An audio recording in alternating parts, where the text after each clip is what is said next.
So China heard from you, Raymond, that Justin stole your debit card, Raymond. Is this true that Justin stole your debit card? And then Raymond goes, I never said that. And then China gets mad at Raymond now. China was just beating up Justin, but now China's getting mad at Raymond, a 50-year-old man with the intelligence of a 7-year-old who has a lot of mental illnesses. He really does tell stories, and he really does make up fantasies. So at this point, I go over to China and I say, okay, he did tell you that. That's okay.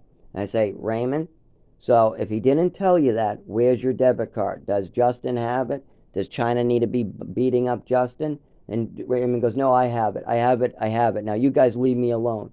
And I said, that's probably best. Why don't you not let these people into your house, Raymond? And then, of course, China got a little mad at me. What? And I just kept my mouth shut. Raymond went upstairs. So let's go over that situation quickly because this has ended up being a two-parter because the thing timed out. So a kid named Justin got beat up because a guy named Raymond told a story about a debit card to China. Now, really, China was trying to get money out of Justin. I'm sorry, no, scratch that. China was trying to get money out of Raymond. So he asked Raymond, because this is a guy who got out of prison, China, who has no money and needs a place to stay. So he's trying to stay for a night with Raymond, and now he's asking Raymond if he can borrow money. Raymond uses the excuse, I don't have my debit card, because he did this in front of me several times. Then when China asked him for the debit card, what happened? He made up another lie. He said, oh, somebody took it. Who took it? And then he just spit out a name, Justin. And then that was it. Now, how do I know this? Even though I wasn't there, I had discussions with people. I talked about this. I asked questions. I opened my mouth and I got to the bottom of it, as well as I time tested it. I have seen Raymond multiple times give out money to people that he shouldn't have been. His management even put me in charge to check on him once a week because there were so many homeless people living with him. Not even kidding. I had to go down to a meeting with I had to go down. I had to go down with the damn alarm clock. I had to go down to the realty office because he had damages, and there was a bunch of homeless people staying there, and he was about to be evicted from that. And we come up with an agreement where I was check on him once a week, throw anybody out, unclog toilets, fix any repairs, make sure there's no damages, and then leave. I was basically in charge of this person, and I was doing a lot of good with this person as well as many others. Not in charge like any physical manner. I was in charge of unclogging the toilet. I was in charge of making sure there was no homeless people there. I was in charge of making sure that his workers could come in and see him. If he had any medical issues like a hernia, I was in charge of making sure he goes to the emergency room to get it taken care of. As well as defusing anybody who was getting hurt. Like this Justin kid was going to get seriously put in the hospital because one person wants to believe a story right away. He doesn't want to look into it. He doesn't want to time test it.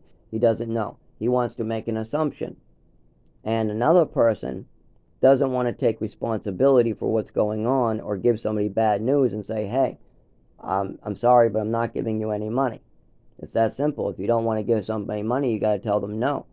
I've been held up at knife point and said, no, I am not willing to give you my wallet and my phone. I need those to survive. So you can stab me, you can beat me, you can do what you want, but I'm not going to give it to you. And that's what Raymond was afraid of.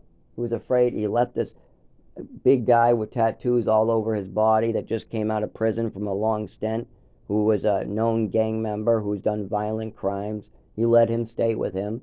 And then he knew that if he said no to giving him money straight up and said, no, I don't want to give you money, this person probably would get mad, maybe even violent. So instead of just going and taking responsibility for his actions and saying no and taking the whatever abuse you get, like I'm very good at taking abuse because other people don't like the truth.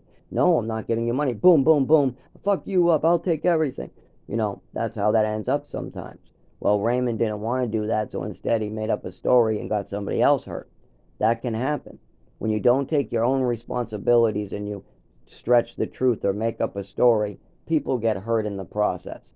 And Justin that day got hurt, and I witnessed it. That was not okay. Justin got hurt. And not only that, this stuff happened to me too. I've had people make up stories about me, and then I got hurt. This Raymond guy, he did the same thing to me when I first met him. But after a while, I mean, the people that knew Raymond were fine. But there was always some newcomer that believed him. When I first met him, I believed him. But I didn't do anything based upon it because there was a lot of fishiness. So I had to time test it and see how much stuff was proven to be true and how much stuff was proven to be false. And I was able to figure out that almost everything was being proven to be false. The only one is maybe his father did beat him. His father might have been beating him. That might be true. That part, and his mother might have smacked him. But other than that, everything else was proven to be false. Like him saying his workers hit him. I watched a worker come in because I was hiding in the back room. I wasn't supposed to be there that day. I just threw out a bunch of drug addicts. I stayed to watch a movie with him, and now I'm caught there. So he gets his worker coming, and I go in the back room. I literally am watching out of this crack what's going on. I can see Raymond only. I can't see the worker, but I got a crack of view. I watched the whole thing, sit in the back, listen, and Raymond liked this. He even wanted me in on his meetings most of the time. He got permission where I would come over and I would literally sit with his worker, him, and everything. Now, what happened? The worker states that he has to get his shit together, and Raymond starts ranting on stories to change the conversation. The worker says, no, I really need you to do this, and you need to stop this, this, and this. She even brings her own towel to put down onto Raymond's seat because she's so afraid of bed bugs and grossness because this guy is so dirty. But what she doesn't know is I've been cleaning everything. I've been basically deucing the place down with rubbing alcohol, bleach, cleaners. I've been trying to keep up. Not that well, though. Raymond is another, you can't. If you try to clean up after him, he'll just make double the mess. So there's only a certain point you can clean up after this guy. But his workers just left. They told him what to do. They told him what he needed to do. They told him what they were doing. Then they got up, took their towel, put it in a plastic bag, and left. Okay. What did Raymond do? About an hour later, he's on the phone complaining that the worker hit him. And yeah, I watched him do this on two different, well, I watched him once do this. I heard him in the other room do this.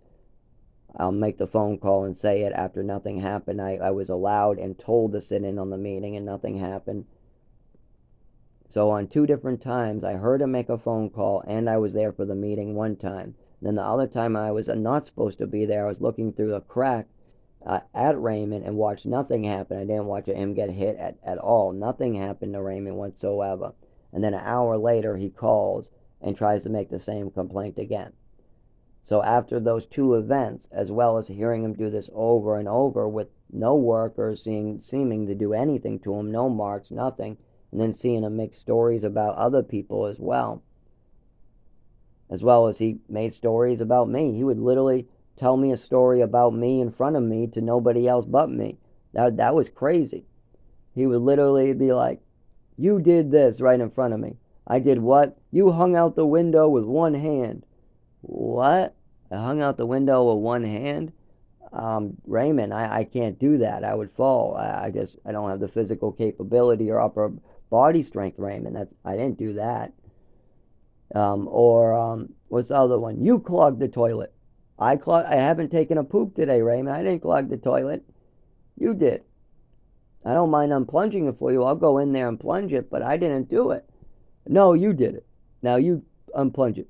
Even though I plunged his toilet hundreds of times.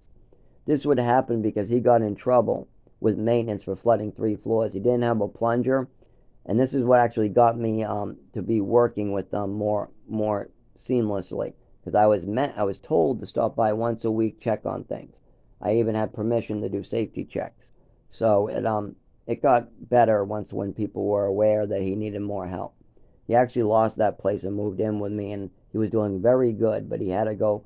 I had to try to get him into a home, and he got paperwork, and he could have gone in the home, but he refused to sign. And then the state took over because I said he wants to leave. He's getting other people hurt in my house. He has to leave. But we're not going to go into that in this video. I just wanted you to kind of understand that playing telephone with yourself in your own head is not a good thing. Don't base your information off assumptions. The information you're given, that you see and hear, is all you can use. When other people tell you stuff, you can make assumptions in your own head, but you can't make any actions. You can't spread assumptions. If somebody tells you something, you can't assume that it's real. Even if it's your best friend, everybody makes mistakes. It's human nature to fuck up on the game telephone. It's human nature to make mistakes. And it's human nature to spread rumors. And it's human nature to say bad things about other people. But these are human natures that can be corrected with lots of hard work, like I did. You have to do lots, and I'm still doing. Every day I'm bettering myself. Every day I'm changing my opinion, because every day I'm making myself better.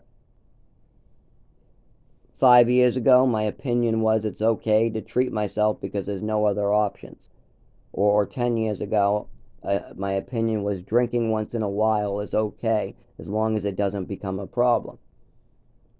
I've changed that opinion. Now I think I shouldn't drink at all ever, because I'm only kicking my seizures to the next day. That's all. Yeah, it will help me today, but how about tomorrow? And if I drink every day, then what? I already know that's bad. So I'm always improving myself, and I'm always changing my opinions to do better, so I can get more in society involved and working together, and so we all can be happier. All I want in life is for other people to be safe and happy. That's all I want. I want to be safe and have my health. Being happy is something I just can do on my own. Even if I'm in pain in a hospital bed, I can be happy. I can, to a point. I can be stuck paralyzed and still be happy. I've found ways that when I'm in the hospital paralyzed with nothing to do, I think about pleasant thoughts, pleasant memories, things that I could do in the future to make people happier or give them better outcomes or give my life a better outcome.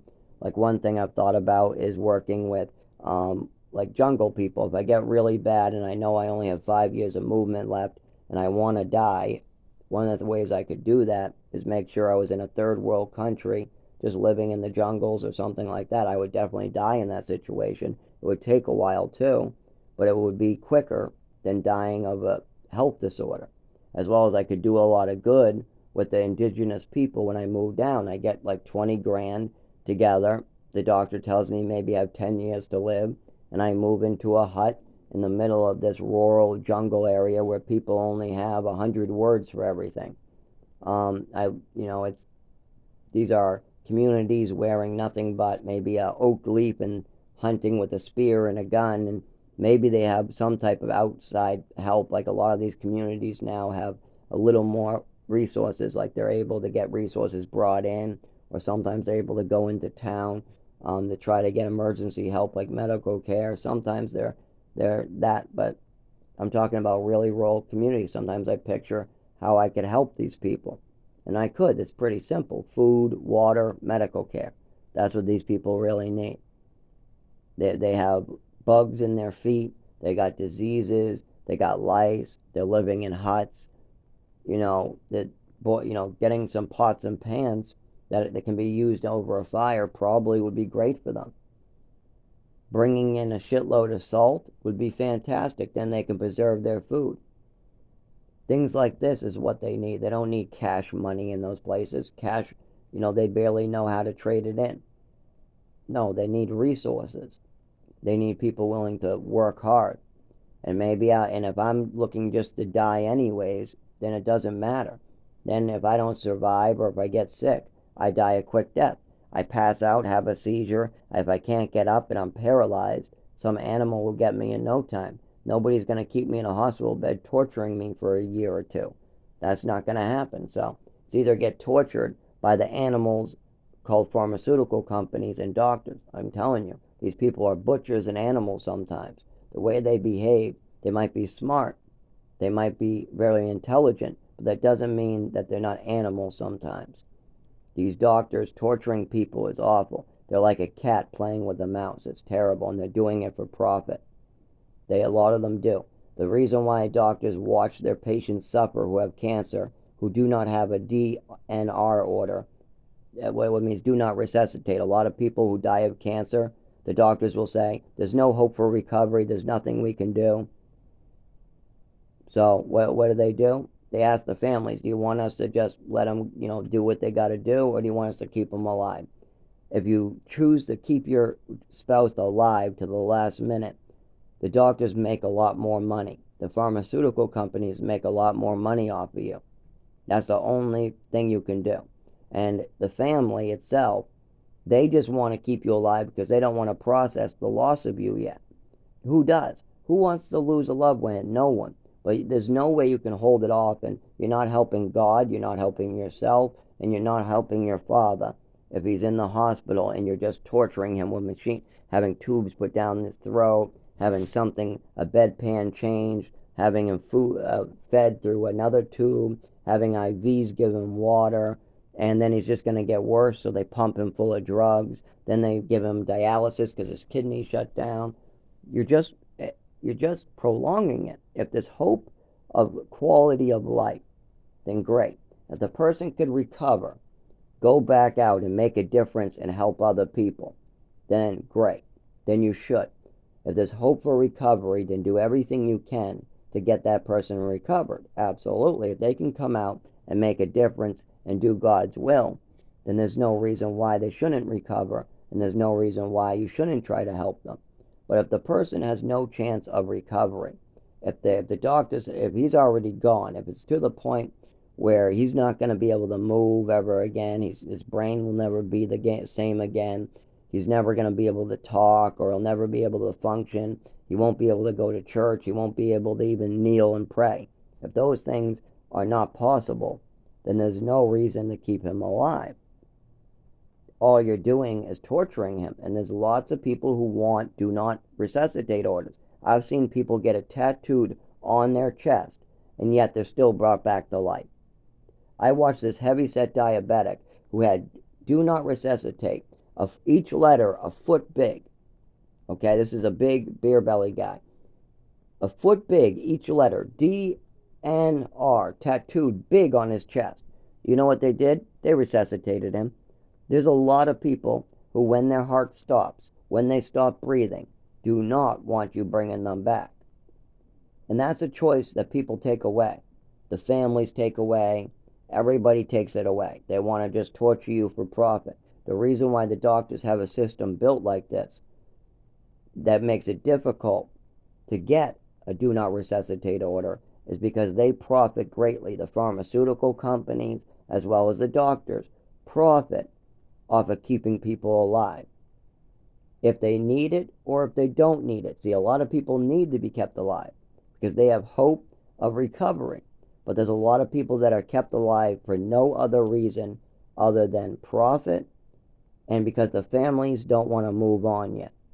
Those are the only two reasons. All this broken system bullshit is really for profit.